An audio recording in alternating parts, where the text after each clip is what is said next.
সরাসরি চলে যাব সংসদে বাজেট পেশ করছেন অর্থমন্ত্রী Arun Jaitley. The Finance Minister started his budget speech. This is never done. Very cheap politics. This is never done. Let them decorum in the House. The budget, on budget also, they want to have score political points. Nothing can go on record. Madam, I request you, nothing can go on record. Please, 1 minute. No, please. I have already said that I have received notices of question of privilege dated 26th and 29th February respectively against Srimati Smriti Irani ji. Naam aana chahiye na? Yes. But the matter is under my consideration. That is the thing. No, now nothing. Have some respect. Have some respect for the parliamentary system. This is not the way.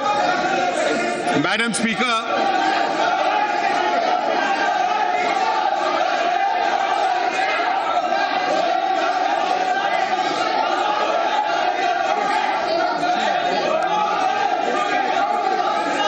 Madam Speaker, I rise to present the budget for the year 2016-17.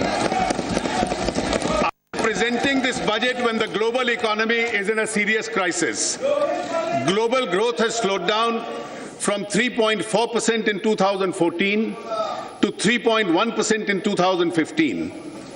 Financial markets have been battered and global trade has contracted. Amidst all these global headwinds, the Indian economy has held its ground firmly. Thanks to our inherent strength and the policies of the government, a lot of confidence and hope continues to be built around India. The International Monetary Fund has hailed India as the bright spot amidst a slowing global economy. The World Economic Forum has said that India's growth is extraordinarily high. We accomplished this despite unfavorable conditions and despite the fact that we inherited an economy of low growth, high inflation and zero investor confidence in the government's capability to govern. We converted these difficulties and challenges into an opportunity. कश्ती चलाने वालों ने जब हार के दी पतवार हमें, लहर लहर तूफान मिले और मौर मौज मझधार हमें, फिर भी दिखाया है हमने और फिर ये दिखा देंगे सबको कि इन हालात में आता है दरिया करना पार हमें. Let us look at our achievements compared to the last 3 years of the previous government when growth had decelerated to 6.3%. The growth of the GDP has now accelerated to 7.6%. This was possible notwithstanding the contraction of global exports by 4.4% compared to 7.7% growth in the world exports during the last 3 years of the previous government. CPI inflation was 9.4% during the last 3 years of the previous government.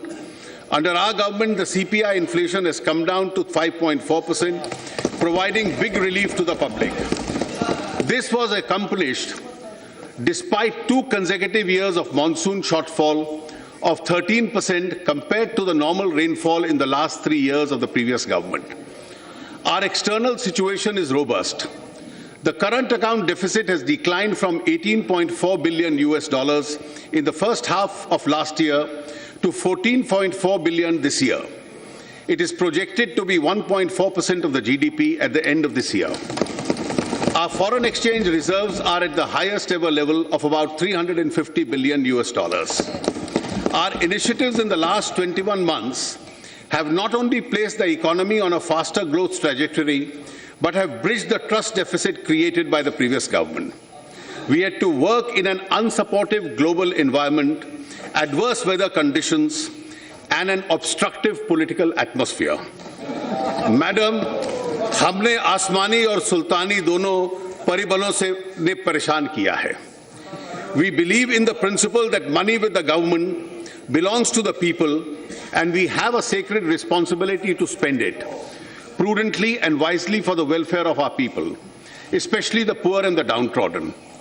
We have increased our planned expenditure at the RE stage in 2015-16, in contrast to the usual practice of reducing it. We have achieved this despite adopting the 14th Finance Commission recommendations, which have increased the devolution to the states by 55%. We must now look ahead. The risk of global slowdown and turbulence are mounting.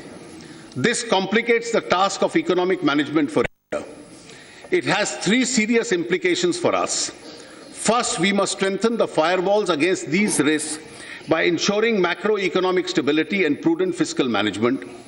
Secondly, since foreign markets are weak, we must rely on domestic demand in Indian markets to ensure that the Indian growth does not slow down.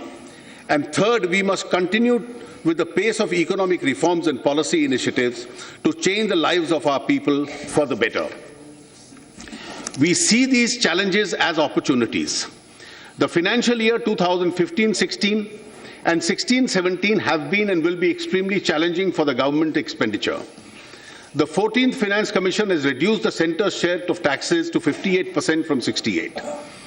In the financial year 2015-16, we managed to improve upon the budgeted expenditure due to resource revenue buoyancy, notwithstanding the steep reduction in the central share of taxes. The next financial year, 2016-17, will cast an additional burden on account of the recommendations of the 7th Central Pay Commission and implementation of the Defence OROP. The government, therefore, has to prioritize its expenditure. We wish to enhance the expenditure in the farm and the rural sector, the social sector, the infrastructure sector, and provide for recapitalization of the banks. This will address those sectors which need immediate attention. Once the government discharges these priority obligations, it will then focus on areas which are of utmost priority to the government. While increasing the outlay of the various social sector programs, the government will undertake three major schemes to help the weaker sections of society. The Pradhan Mantri Fasal Bima Yojana has already been announced to protect the farmer from adverse consequences of nature. The farmer will pay a nominal amount of insurance premium and get the highest ever compensation in the event of loss suffered. A health insurance scheme which protects 1/3 of India's population against hospitalization expenditure is being announced. The government is launching a new initiative to ensure that the BPL families are provided with cooking gas connections supported by a government subsidy. This will significantly improve the health of women and those BPL families who suffer adversely from the ill effects of chula cooking. The annual budget is also an opportunity for the government to outline its priorities for the year to come. The priority of the government is clearly to provide additional resource to vulnerable sections of the rural areas, social and physical infrastructure creation. The government shall endeavour to continue with ongoing reform program and ensure the passage of the Constitution Amendment to enable the implementation of the Goods and Services Tax, the passage of the Insolvency and Bankruptcy Law, and other important reform measures which are pending before Parliament.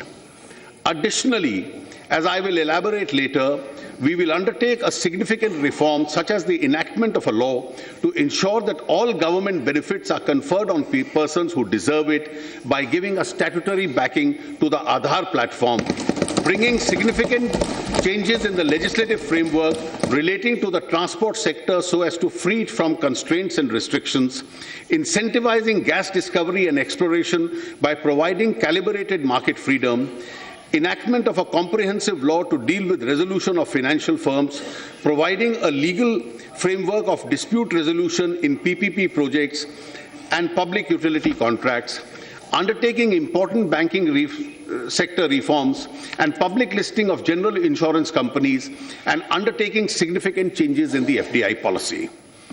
Our agenda for the next year, therefore, is to transform India in this direction.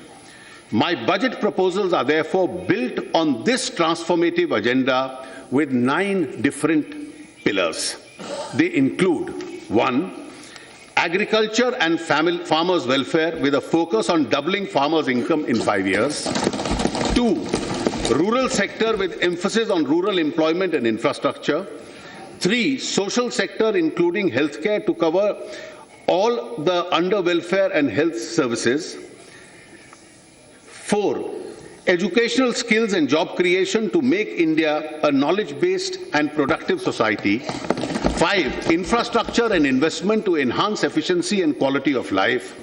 6, financial sector reforms to bring transparency and stability. 7, governance and ease of doing business to enable people to realize their full potential. 8, fiscal discipline, prudent management of government finances and delivery of benefits to the needy. 9, tax reforms to reduce compliance burden with a faith in the citizenry. In each of these things, I shall outline specific policy measures and initiatives which would have a transformative impact on our economy and the lives of our people. Agriculture and farmers' welfare. Let me first take up agriculture and farmers' welfare. We are grateful to our farmers for being the backbone of the country's food security. We need to think beyond food security and give back to our farmers a sense of income security. Government will therefore reorient its interventions in the farm and non-farm sector to double the income of farmers by 2022. Our total allocation on agriculture and farmers' welfare is rupees 35,984 crores.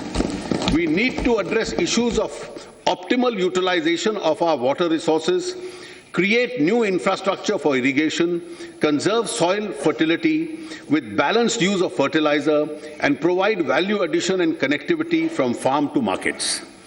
Irrigation is critical for increasing agricultural production and productivity.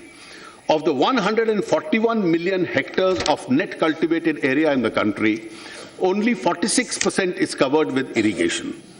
The Pradhan Mantri Krishi Sicai Yojana has been strengthened and implemented in mission mode.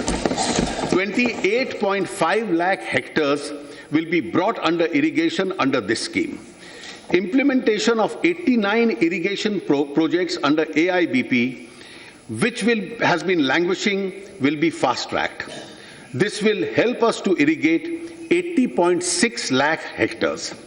These projects require rupees 17,000 crores next year and rupees 86,500 crores in the next 5 years.